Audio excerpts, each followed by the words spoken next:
Hello বন্ধুরা, আশা করছি তোমরা সবাই ভালো আছো।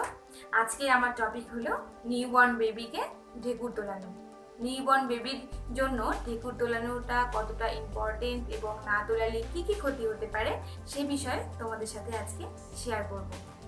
তো চলো শুরু করা যাক। তো বন্ধুরা, যারা সবে মা হয়েছো বা নিউবর্ন বেবি যাদের আছে তারা জানো যে ঢেকুর তোলাতে হয়।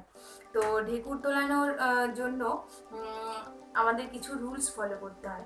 সেটা কি, বেবিকে যখন দুধ খাওয়ানো শেষ হয়ে যায় তারপর পরই তাকে কাঁধে নিয়ে হালকা হাতে নিচ থেকে উপর অব্দি মালিশ করতেও হয়, মালিশ করেও হতে পারে এবং থাবর মেরেও পিঠে হালকা হালকা ভাবে থাবর দিয়েও ঢেকুর তোলানো যায়। তো দেখো, ঢেকুর না তুললে কি হবে, বেবির দুধ খাওয়ার পরে দুধটা শ্বাসনালীতে আটকে থাকবে। আর ঢেকুর তোলার পরে সেই দুধটা কি হয়, নিচে পেটে নেমে যায়। তো তখন সেটা বেবি হজম করে নেয়। আর যদি ঢেকুরটা না তোলানো হয়, এতে কি হয়, দুধটা কিন্তু শ্বাসনালীতে আটকে বেবির বমি হতে পারে।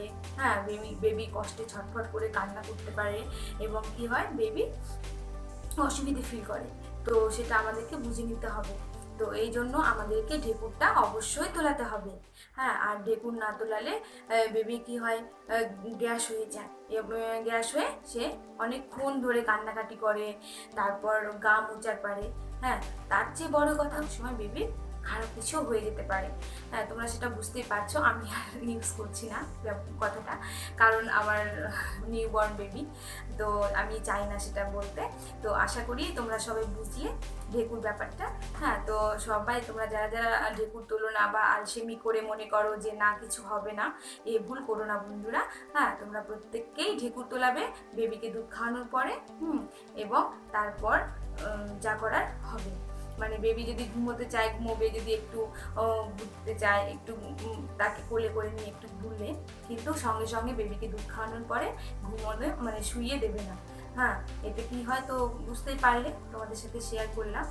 তো ঠিক আছে, তোমরা তাহলে তো জানলেই কিছুটা হলেও। তো আমি আমার বেবিকে আজকে ঢেকুর তুলে তোমাদেরকে দেখাবো। ও ভালো কথা, এই জন্যই দেখাবো কারণ কি, আমি দুটো বলেছি, মানে কাঁধে ফেলে, বেবিকে কাঁধে ফেলে নিচ থেকে উপর অবধি যে মালিশের ব্যাপারটা, মানে হালকা হাতে উপর নিচ থেকে উপর দিকে প্রেসার দিলে ঢেকুর উঠে যায়।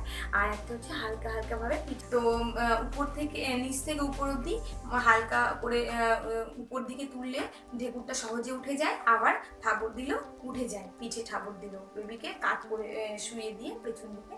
তো এই দুটো করার পরে যদি নাও ওঠে ঢেকুর, কিন্তু তোমরা বন্ধুরা সঙ্গে সঙ্গে বেবিকে কখনোই শোয়াবে না। কারণ কি, ঢেকুর না উঠলেও অনেকক্ষণ ধরে পিঠে এভাবে উপর করে নিয়ে হালকা হাতে সুন্দর করে পিঠটাকে হালকা হালকা থাবর দেবে। এতে কি হবে, ঢেকুর না উঠলেও খাবারটা হজম হয়ে যাবে। সেটা 10 মিনিট বা 15 মিনিট করতে পারো।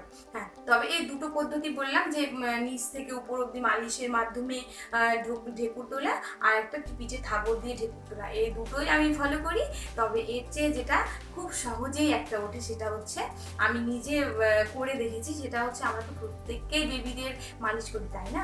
তো যখন মালিশ করি সেটা যে তেল দিয়ে করি, মানে অনেকেই ন্যাচারালি করে, মানে কোকোনাট করে, অলিভ অয়েল করে। তো আমি আমার বেবির জন্য অলিভ অয়েল দিয়ে মাসাজ করি।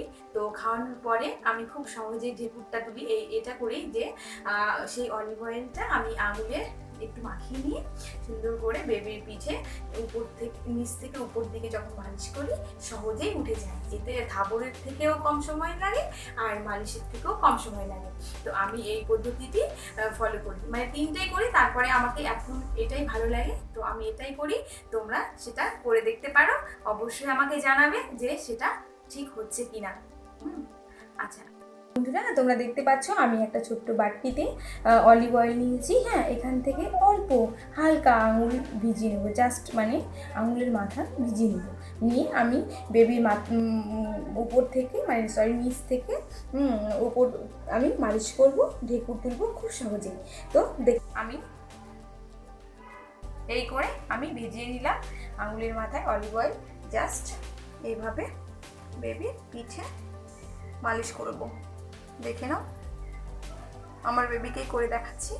এই যে নিচ থেকে উপরে এভাবে হালকা মালিশ। এতে কি হবে বন্ধুরা, ও মালিশও হয়ে যাবে, পিঠটা সুন্দর মালিশ হয়ে যাবে, তেলটা বসে যাবে এবং ঢেকুরও উঠে যাবে। এই যে এইভাবে করতে, এইভাবে হালকা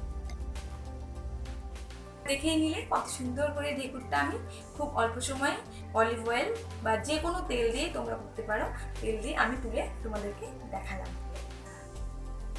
তো বন্ধুরা, তোমরা তাহলে তো দেখেই নিলে, আমি তোমাদের দেখিয়ে দিলাম যে আমি কোন পদ্ধতিটি ফলো করি এবং এতে করে সহজেই বেবিদের ঢেকুর উঠে যায়। আর নিউবর্ন বেবিদের জন্য আর নিউবর্ন বেবিদের জন্য তো ঢেকুরটা ইম্পর্টেন্ট, আগেই বলেছি। আর এতে বাচ্চা অনেক ভালো থাকে এবং তার বমিটাও তো হয়, মানে ঢেকুর অবশ্যই তোলাতে হবে, তো এতে বমিটা আর হবে না। তো দেখলে তো আমার বেবিকে আমি ঢেকুর তোলালাম, এতে ওর বমিটাও আর হবে না। তো তোমরা ভিডিওটা দেখে ভালো লাগলে কমেন্ট, শেয়ার আর সাবস্ক্রাইব করতে